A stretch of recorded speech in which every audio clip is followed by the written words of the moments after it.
কুট্টুসের সাথে কাটানো মিষ্টি কিছু মুহূর্ত সঞ্চয় করে নিয়ে এসেছি। এবার এক এক করে সেগুলো তোমাদের সাথে শেয়ার করার পালা। ওই দিন আমি আর বোন কিভাবে সাজলাম, কিভাবে পুরো দিনটা কাটালাম, আজ সবটাই তোমাদের সাথে শেয়ার করব। কোচবিহার গিয়ে বলেছিলাম না আমার অনেক কিছু সুন্দর মুহূর্ত সঞ্চয় হয়েছে, তার মধ্যে এই আরেকটা। যেমনটা তোমরা জানো, মা কোচবিহারে থাকা এইবার তো আমাদের জামাই ষষ্ঠী হয়নি, কিন্তু কোচবিহার গিয়ে দেখি মা এবং কাকিমুনি মিলে না সবকিছু অ্যারেঞ্জ করে রেখেছে। সকালবেলাতে কুট্টুসের সব রিচুয়াল গুলো হয়ে যাওয়ার পরে দুই জামাইকে মিলিয়ে বসিয়ে দিয়েছে। এবারে মা এবং কাকিমুনিতে জামাইদেরকে একটু মঙ্গল ফোঁটা দিল, একটু আশীর্বাদ করলো, সাথে একটু মিষ্টিমুখ করিয়ে দিল। আমার এই কাকিমণি জানো তো নাগাল্যান্ডে থাকে, সেখান থেকে এসেছে শুধুমাত্র কুট্টুসকে দেখবার জন্য এবং তার জামাইদেরকে একটু আশীর্বাদ করবার জন্য। এখানে যখন জামাই ষষ্ঠী চলছিল আমি বোন মিলে তখন রেডি হচ্ছিলাম এবং কুট্টুসকেও রেডি করাচ্ছিলাম। সোনাই দাদাইকে আগেই রেডি করিয়ে দিয়েছি, ওরা ততক্ষণে মন্দিরেও চলে গেছে। এইবারে কুট্টুসকে রেডি করিয়ে নিয়ে আমি আর বোনও বেরিয়ে পড়লাম। বোনের কোয়ার্টারের খুব কাছেই জগন্নাথ দেবের একটা মন্দির রয়েছে। মা যখন বোনের কাছে থাকে প্রতিদিন সন্ধ্যাবেলাতে এই মন্দিরটায় আসে। আমরা যখন মন্দিরে এসে পৌঁছলাম দেখলাম খুব সুন্দর আরতি কীর্তন হচ্ছে। আমরা কি কি উপহার দিয়েছি সেগুলো তো তোমরা মোটামুটি দেখেছো, কিন্তু ভাই এখন যে চেনটা পরিয়ে দিল সেটা কিন্তু কুট্টুসের ঠাম্মি ওকে আশীর্বাদ করে দিয়েছে। আচ্ছা চলো এবারে তোমাদেরকে জগন্নাথ দেবের একটু দর্শনও করিয়ে দিই, তার সাথে একটু আরতি কীর্তনটাও দেখিয়ে দিই। জানো তো কুট্টুসের অন্নপ্রাশন উপলক্ষে মন্দিরের লোকজনেরাই এভাবে বেলুন দিয়ে সুন্দর করে মন্দিরটাকে সাজিয়ে দিয়েছিল। আমাদের কোনো চিন্তাই করতে হয়নি, এসে দেখছি কত সুন্দর করে সবকিছু সাজানো গোছানো। জগন্নাথ দেবের আরতি খুব সুন্দরভাবে শেষ হয়েছে। এবারে আমরা সবাই মিলে প্রসাদ নেব, তার আগে কুট্টুসকে মন্দিরের প্রভুজি একটু প্রসাদ দিয়ে নেবে। দেখো কুট্টুস এখানে কি সুন্দর শান্ত এবং চুপচাপ ভাবে মামার কোলে শুয়ে রয়েছে। এবারে প্রভুজি ওকে তিলক কেটে দিল, সাথে মালা পরিয়ে দিয়েছিল।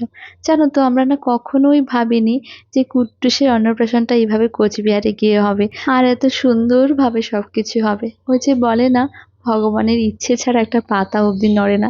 তো ওনারও ইচ্ছে ছিল যে ওনার মন্দিরে এসে আমাদের কুট্টুসের অন্নপ্রাশন হবে, ওনার প্রসাদ দিয়ে আমাদের কুট্টুসটা প্রথমবারের মতো মিষ্টান্ন ভোজন করবে। কুট্টুস খুবই শান্ত প্রকৃতির জানো তো, আর এই পুরো গুণটাও পেয়েছে ওর পাপার কাছ থেকে। আমার ভাইও ভীষণই শান্তশিষ্ট, আমার বোন একটু চঞ্চল, হুটহাট করে একটু রেগে যায়, কিন্তু ভাই এত শান্ত আর এত সুন্দরভাবে বোনকে ম্যানেজ করে, আমার দেখে না ভীষণ ভালো লাগে ওদেরকে। যাই হোক, আমাদের কুট্টুসের সুন্দরভাবে প্রসাদ পাওয়া শেষ হয়েছে। এবারে মন্দিরের আরেক মহারাজজি এসে ওকে আশীর্বাদ করলো। আর ওই দিন জানো তো এত বীভৎস গরম ছিল। বোন সবসময় বলতো কোচবিহারে এত গরম পড়ে না, সবসময় গরম পড়লে একটু বৃষ্টি হয়ে যায়, কিন্তু আমরা যাওয়ার পর থেকে এত প্রচন্ড গরম পড়েছে, মনে হয়েছিল আমরা এইখান থেকে সব গরম ওখানে নিয়ে গেছি। আর এই দেখো কুট্টুসটা আমার কোলে কি সুন্দর বসে আছে। তারপর আমি কুট্টুসের সাথে কিছুক্ষণ ফটোশুট করলাম, দেন প্রসাদ নিতে বসে পড়েছি। আর মন্দিরের তরফ থেকে এত রকম প্রসাদের অ্যারেঞ্জ করেছিল, শেষের দিকে কিছু জিনিস তো আমি আর নিতেই পারিনি, মনে হচ্ছিল এক্ষুনি আমার পেটটা ফেটে যাবে। ওইদিকে তাতাইও আবার কিছু কিছু সবজি আমার পাতায় তুলে দিচ্ছিল, তো সেগুলো আমাকে খেয়ে শেষ করতে হয়েছিল। এরপরে বাড়িতে ফিরে আমি এবং বোন মিলে কত যে ফটো এবং ভিডিও নিয়েছি তার হিসেব নেই, আর সব কিছু করে দিয়েছিল আমার ভাইদি। জানো তো আমি না ভালো করে ভিডিও অথবা ফটোর সময় পোজ দিতেই পারি না, যেটা বোন ভালো পারে। তো ওকে দেখে দেখে আমিও একটু করার চেষ্টা করছিলাম। আচ্ছা, এর মাঝে আরো একটা কথা তোমাদের সাথে শেয়ার করে নিই। তোমরা অনেকেই জানতে চাইছিলে ওই দিন যে আমি শাড়ি এবং ব্লাউজটা পরেছিলাম সেটা কোথা থেকে নিয়েছি। এই সব করা জিনিসই আমি নিয়েছিলাম অনামিকাদির থেকে। ওনার পেজটা আমি কমেন্টে ট্যাগ করে দেবো, সাথে ওনার ফোন নাম্বারটাও দেখো আমি দিয়ে দিলাম। তোমাদের যাদের ভালো লেগেছে অবশ্যই ওনার সাথে কন্ট্যাক্ট করে নিও। আর সত্যি বলতে ব্লাউজটা এবং শাড়িটা এতটা লাইট ওয়েট ছিল এবং মেটেরিয়ালটা এতটা সফট ছিল, আমি যে এতটা টাইম শাড়িটা এবং ব্লাউজটা পরে রয়েছিলাম আর এই বীভৎস গরমের মধ্যে আমার কিন্তু কোনো রকম কোনো সমস্যাই হয়নি। আমি এর আগেও বহুবার অনামিকাদির থেকে শাড়ি নিয়েছি, তবে সেগুলো একটু শিফন টাইপের শাড়ি নিয়েছিলাম। এই ধরনের সাবেকি শাড়ি প্রথমবার ট্রাই করছি, আর সত্যি বলতে আমি একদম প্রেমে পড়ে গেছি। ফটো ভিডিওস নিচ্ছিলাম, অমনি সোনা এসে বললো মিষ্টিমণি চলো ভাই উঠে গেছে। আসলে মন্দির থেকে আসার পরে না অনেকটাই তো ক্লান্ত হয়ে গেছিল, তাই বেশ কিছুক্ষণ ঘুমিয়েছে। তারই মাঝে আমরা ফটোশুট করেছিলাম। আর এই দেখো এইবারে শুরু হলো সোনার ভাইকে নিয়ে সোনার পাগলামি। আর আমার কুট্টুটা দেখো কিভাবে ফোনের দিকে তাকিয়ে রয়েছে, একেবারে পুরো অবাক দৃষ্টিতে দেখছে যে ওর বড়দি ভাইগুলো কি করছে, কি গান করছে, ওকে নিয়ে কি করছে।